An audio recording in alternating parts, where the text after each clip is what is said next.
শতকরা অঙ্ক করার সহজ উপায় আমার কাছে সবচাইতে ভালো মনে হয়েছে এটি, আপনারা দেখতে পারেন। প্রথমে আমরা শূন্য শূন্য কেটে দিলাম, দেওয়ার পরে এই যে 5 আর 3 গুণ করব, তাহলে কত হচ্ছে 3 5 15, তার মানে এর উত্তর হবে 15%। এবার 40 আর 20-এর যে 2 শূন্য কেটে দিয়ে থাকবে 4 দুগুণ 8।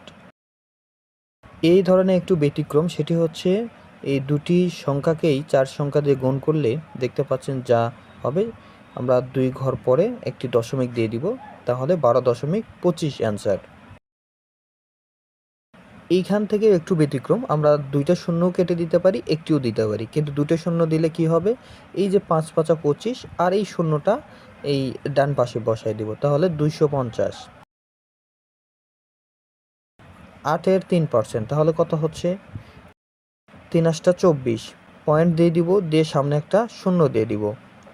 তারপরে 4-এর 2%, 4-এর 2%-এ যা হবে 4 4 দুগুণ 8, সামনে একটা শূন্য, পয়েন্ট দিয়ে আবার একটা শূন্য।